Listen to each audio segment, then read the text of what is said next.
today we just wanted to have a bit of a conversation with my fellow panelists about this concept, its evolution, and also try and understand what is really happening when it comes to DAOs and their regulation. So I will, of course, let our maybe panelists introduce themselves. Joachim, why don't you go ahead and tell us a bit about yourself? Okay, thanks very much, Tommaso, and thanks very much for having the opportunity to talk here on this exciting topic. I find it so much more interesting than AML, but no offense to the previous panel. I'm Principal Economist in DG GROW of the European Commission, working in the unit that deals with the digital transformation of industry. My responsibility is developing blockchain applications for industry and SMEs, and also to develop what we call, or what I call, the token economy. Now, that brings me directly to the topic, because I find all discussions very pertinent. In a way, we discuss MiCA, we discuss AML, we discuss transfer funds, we discuss everything. These are trees. What I hope that we discuss in this panel here is the wood. That is basically what, in my opinion, the technology stands for. It's not just a technology. It is something that brings us completely new opportunities that very well blend into what people have always done. And when you look back into history, and I'm an economic historian by trade, you see that people have always self-organized their living. The standard way of living in the past was that people were living in remote places, in villages. During their life, they had an outreach of 5 to 10 kilometers, perhaps, because they didn't get further. And they had to organize their lives with the people that were there. And that was a basis for trust at best. Of course, it could also go wrong, but that is how forms of cooperation, for example, to govern common goods, to have joint endeavors, etc., emerged. And this is something that had always two main issues. The one issue is that if you know each other well, you can align yourself to the preferences and do things together, regardless of whether that is an organization, a foundation, a cooperative, a form of enterprise, how you call it, we will come to that. The second thing is it couldn't scale because the trust was, of course, local. Now, blockchain is a technology that makes the trust building global. And ideally, it enables you to align with people that have similar preferences, that want to do the same thing, that organize in a sort of very old way things together, but then with the opportunities that digitalization and the technology offers. And that is where I see the social movement, the economic movement, the societal movement in blockchain. It's much more than a technology. It's a new form of society that is actually our old form of society that we have forgotten over the last 250 years, because we have learned to give our life away to other people called intermediaries who know better than we do what we want. And this is the power of this form of decentralization. So I think that in a world where we have a lot of issues at the moment, where we see a fragmentation at the global level, where we see a multipolar approach emerging, where we have a lot of opportunities, but at the same time look at AI, look at proposals that are out there to read your messages, check your images and videos, to fight child sexual abuse, or to check the smallest amounts of money transfers for fighting terrorists, etc. This has a huge potential of dystopia, of endangering our privacy and our lives as social individuals. But at the same time, what we offer, and that is completely opposed to that, is the way to find forms of self-organization that are actually organically growing in a decentralized bottom-up manner. And this is what we call at the moment DAOs. I personally think that DAOs, or however we would like to call them, are the future, because it really aligns with what I see, what a lot of people want.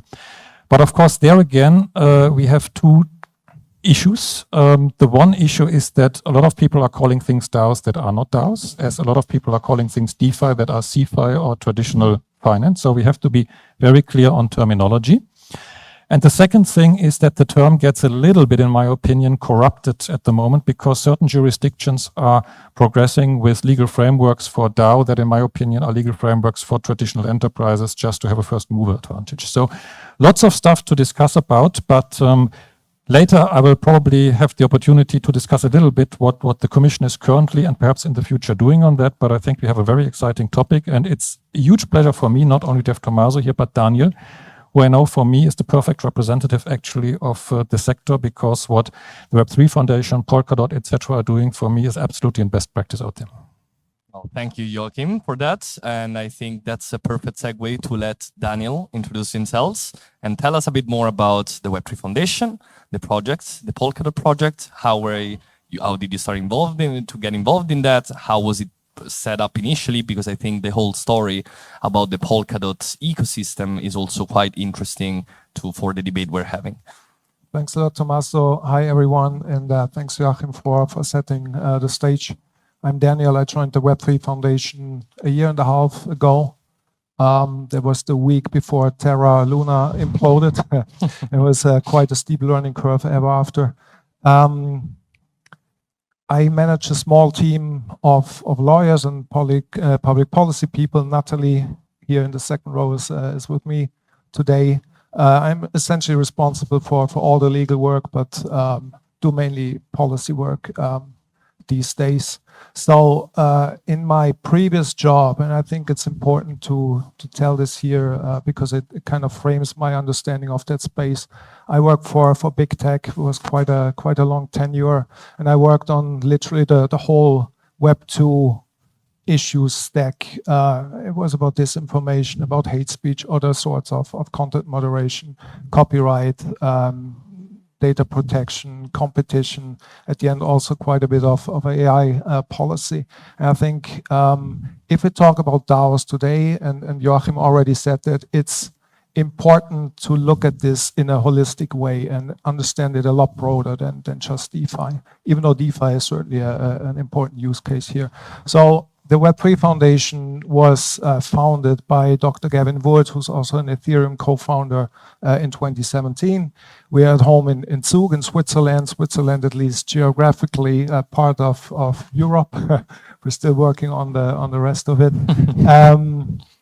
The vision here is really to deliver and foster the growth of the decentralized web. This is what Gavin framed as Web3 already in 2014. And he put that essentially on three pillars. It was decentralized computer networks, cryptography, and most importantly in this discussion here, it was about community consensus. So arguably DAOs that incorporate this community consensus are at the very core of the Web3 movement.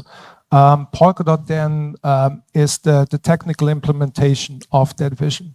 I'm not going into too much detail here, and some of you might be familiar with this, but Polkadot is a layer one open source protocol for others to build on top, and then tap into shared security and interoperability. If I talk to policymakers, I explain it as blockchain or blockchains. So it's foundational technology and very much use case agnostic. This is important here. There's a token, as every network has a token. That's the DOT. And I would say it's a governance token, and in the terms of Mika, it's probably like the textbook example of a utility token. So you need it for staking, you need it for bonding if you want to build on top, but you also use it for governance purposes. And as it stands today, the fate of the whole network is really in the hand of the overall community of dot holders. Now that didn't happen overnight. It's simply not possible to do this in a totally decentralized way from scratch. So it was the foundation that initially sold the token, took the proceeds, developed the whole thing, launched it, and then step by step gave up control over the network. And arguably today, Polkadot is amongst the most decentralized networks out there, and also amongst the biggest DAOs in existence. Like lots of teams build on it. There are already more than 90 parachains or customized blockchains building on top, spanning the whole possibilities or range of possibilities. What's already out there. However, and I think this gets us now in the middle of these topics. If it comes to engaging beyond like the inner circle of that ecosystem, there are really many challenges. So to date, it's still very much unclear how such a a big thing like the Polkadot DAO, and these are thousands of dot holders that don't know each other, and this is what I think of when I talk about a DAO, how such a thing should actually participate in commerce or enter in legal relations with others. Just a very small example.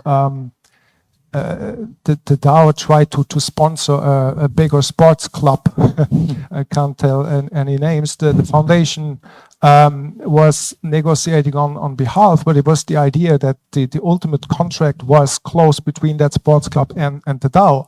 And ultimately the thing didn't fly because like the counterparty simply didn't know how to deal with that thing. They also had no clue how to like receive the funds that were flowing from the fully on-chain treasury, like AML and KYC, huge topics, other things, and I just throw that in for brainstorming purposes. Still, if you have like a legal wrapper in between that could close a contract, there's still a centralized entity that you don't want to have there. How would you shield the members of the DAO against personal liability in that whole thing? What about if people building on top do illegal stuff, and who's liable for this? So is that a platform within the terms of the DSA, or what about like the DMA and other things? So lots of topics to talk about, and I think Europe has an opportunity to get things right. Arguably, Europe lost Web 2 entirely to the US and also to China. It doesn't look very much better with AI at the moment. There's a window of opportunity, but I think we should get it right. All right, thank you, Daniel. I think that was a very interesting outlook of not only the challenges that such a project had to face, but all of these questions that are very important questions and I think when we were preparing this discussion, we agreed that we were not going to be able to give you many answers today, because these answers are still to be found, right? To be understood what is really the best approach, as Daniel just mentioned. And so maybe let's understand from Joachim, what is the current thinking? What is now happening within the European Commission? You mentioned that you've been working very hard on DAOs, specifically looking at them and trying to give a bit of an assessment. Can you tell us a bit more about that? And how is that process also informing then the whole discussion about the regulation of DAOs? And is this the same question about regulating DeFi, or are we talking about different things? Talking about completely different things in a way, but let me come to that perhaps at the end. The Commission has, on blockchain, I'm only speaking of blockchain, always been very fast in starting a reflection process. We endorsed the technology in 2015 as our leading innovation priority among 3 others. That was the first big entity in the world. We started working on Mika, not with Libra, but 2 years earlier on the ICO hype to set out a positive framework for that. And now is the point in time to think about DAOs. It's not the time to regulate about DAOs, to be very clear on that. We have just brought out a communication on virtual worlds to which this topic is associated, although I would say loosely, because it is much broader than that. That as well was not a proposal of a regulation. It starts a reflection process. Same is here. Because in my opinion, what we've done so far, and that has been a lot of good work, is we reaped the low-hanging fruit. And some of that low-hanging fruit was good. Some of that low-hanging fruit had some bitter tastes, but it was low-hanging fruit. And that was fruit that centers around the idea of the intermediary, because that is what traditional regulation is about. Traditional regulation works in the way that you set up a list of risks. You hope to get some names to blame if it goes wrong, and then it goes wrong, and then you blame the people. What is in Web 3, which indeed, and I agree to what Daniel said, losing Web 2, and therefore we see Web 3 not as a linear interpolation of Web 2, it's something different, something truly decentralized, is where you have the collective liability that you had in the past in local cooperatives in many different ways, or in foundations, or in forms of organization that were in a way self-organized. So everyone is responsible and not an individual. And that is my true belief of society. I personally think that an individual is nothing. An individual has different parts that interact with other parts of individuals in different contexts. We call that communities. That is where the data flows emerge. That is where I would say everything starting from that emerges, and it is a collective process that brings about results. Even a market can be interpreted in this way. So when we talk about a DAO that does things jointly, why on earth would we have to dissect like a surgeon of which part is attributable to what other part? That is a collective endeavor. And I would say that, but that's of course, everything is a metaphor for debate. For the legacy system, for the world existing out there, for the world outside the legal wrapper, if I call it like that, although it can be organized in very different ways, it could be enough to know that whatever legal claim you have, that whatever you would like to see covered in terms of taxation, etc., will be covered by the DAO, but it is the internal cuisine of the DAO to sort that out. And you have the technology. You have all the proposals and ideas on voting mechanisms, governance mechanisms, on how to have a track record on the blockchain on certain data, but then protecting it so that the liability, if any, can be allocated within the DAO. That is something which I consider as decentralized, which is opposite to this full transparency that is so often abused in a traditional system. But that is something where at this stage we start the discussion. And we start the discussion also by a project that I'm leading, which is that we will launch a study on analyzing exactly this type of governance of DAOs relatively soon. We will organize a conference later this year. We will put that on the agenda. And the idea is to have some meaningful input when next year we have the elections of the European Parliament, when we have the new Commission, when we get a new work program that hopefully looks into the deeper level of decentralization and not just at the surface of what we are doing now. So that is indeed also a plea to every one of you and everyone out there to get involved in this discussion, because that is truly the next level of what absolutely is the potential of blockchain technology, but what we are not yet exploiting because we are satisfied with the, I would say, easy stuff that is traditional in a way. And therefore, I would say, in my very personal opinion, things like the MiCA regulation or other parts of regulation are the last part of regulation, because that is as low as probably you can get if you still have intermediaries. Now, of course, there's now this discussion on DeFi, Tommaso, you mentioned it. Will the Commission come up with a MiCA 2.0, a DeFi regulation or whatever? I mean, first of all, there is no work program saying so. There is no initiative from the Commission saying so. That's not we that are saying that. But of course, we know in a year from now, we have a new political leadership who knows what they want at the end of the day. If you think this through, if you think that next to MiCA, there can be a DeFi regulation, it would be a regulation on fake DeFi. It would be a regulation that would be on intermediaries, again, that's supposed to be DeFi, but they would not be decentralized because you would not have that same attribution of responsibility that you would have in DeFi. Knowing the political process, I know it can go terribly wrong indeed, that people will come up with the idea of having a DeFi regulation or whatever initiative that will also then be a DAO, an NFT, and whatever metaverse Web3 regulation that puts all the decentralized stuff in together. You will not be able to prevent that, but you can ring fence the decentralized part, which is completely outside the control of centralized systems, luckily so, and we saw that from the beginning of the technology, by giving that a different semantic. And this is where we come to the words. What I fight for, and this is something that is also a plea to me, is let's not mix up DeFi and DAOs and things like that. Yes, there are of course linkages. Yes, I'm absolutely in favor of finding horizontal principles that govern identical concepts if they exist. But what we are discussing here from a societal perspective goes much deeper than any form of sectoral regulation, be it in finance or the real economy as such. And therefore, if it's not DAOs, if it's not organizations, we can give it a different name. I'm in favor of giving it a different name. My favorite is, in a way, it is a cooperative, because for cooperatives, we have thousands of examples that have grown over history that are there. I mean, we have in banking, in agriculture, in economic sectors, in industry, we have a lot of experience with cooperatives. We know how they work. And nothing that is out there in the digital domain in terms of governance, voting, etc., has not yet been tried in history. Read the history books, read the articles. There's a lot of literature about that, a lot of inspiration to be gotten.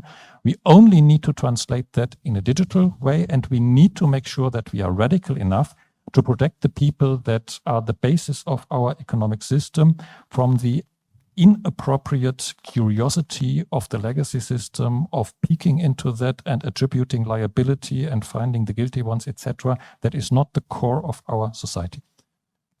Well, thank you, Joachim, for that answer. I think you mentioned a couple of very important messages. Once again, the importance of giving things the right name, of not confusing things with one another. And I think that's exactly the purpose also of our summit, of our work, is to really demystify a lot of misconceptions that exist out there and making sure that we understand what we're talking about when we go and regulate these things.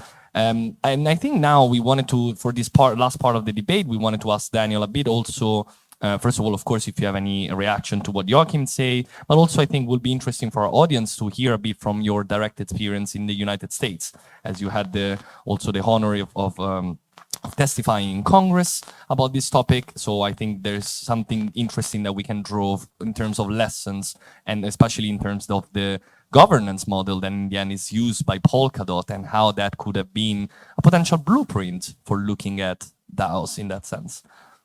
Regulators started looking at the whole space regardless of what these tokens actually do, and regulated them as financial products. And if you look at this, that's really a very unfortunate thing to do. If you think of building the decentralized web, TCP/IP, and this is something that I compare Polkadot with, or HTTPS or whatever. TCP/IP is not online banking. Polkadot is not a financial product. But this is what happens in many places in the world. It also started in Europe like this. Obviously, they found a way with these utility tokens, even though the whole thing is not perfect. But in the US, we're still very much discussing all the time, is a given token a security or is it not? Well, at Polkadot, at the Web3 Foundation, we initially acknowledged that the DOT token was a security. We took a certain or a slightly different approach to this than others did, simply because we had to take a practical choice. Others opted for litigation. We didn't want to risk this. We didn't want to roll back the product. And we worked with the regulator there and essentially tried to find a way out of securities law. And we followed a concept that was framed by the SEC staff, actually, which is referred to as morphing, also desecuritizing. That means a thing that once was a security can morph or move into something that it is not anymore. And the core element here is decentralization. And we showed that process. And this is what I testified about also in Congress. And what followed from this is actually a draft of a market structure bill, or that McHenry bill, that put that idea and put that in a draft legislation. I'm not saying it's perfect, and it will certainly not be law very soon, but there are elements that we can take to kind of work with also in Europe to find a definition of decentralization. And this is exactly what your working group at Blockchain for Europe is actually doing. Well, thank you so much. And I maybe just wanted to check if there is any quick question from the audience, because otherwise we can also close the panel, as Joachim unfortunately has to leave us. Anyone that wants to have a quick question, go ahead. Can I? Go ahead. I would maybe have I don't know if it's a quick question, but what do you think about the new governance model that came to Polkadot, which is the OpenGov, which is a very big step, I think, in the way of morphing DOT into being not a security, and also if it works or not, because I am a participant of this OpenGov, and giving this power to all of the token holders holds a lot of strengths, but also it has a lot of downsides, and it is very important that it just takes time to build a system like this, because it's very complex and complicated. Thank you for the question. Great. Daniel? I try to do this quickly without going into the details of what OpenGov here is. It essentially got rid of like one element that could still be regarded as sort of centralized. I would respond to this, like, again, more broadly. DAOs are, and I'm citing the WEF here, like a social experiment, how we can rethink, how we collaborate, connect, and create. And this is what's happening now with OpenGov. Will it ultimately work? Well, it launched relatively recently. We will see how things develop. The good thing is this is an evolving thing. We will learn together, and nothing is chiseled in stone. So the community ultimately has the opportunity to change the governance model again. And this is exactly what the DAO is about. Great. Well, thank you so much both for the great discussion. I think we could have been talking for hours about this topic, but that's exactly the whole purpose, is to start this conversation and continue this dialogue. So thanks both. A big round of applause for our panelists. Thank you all.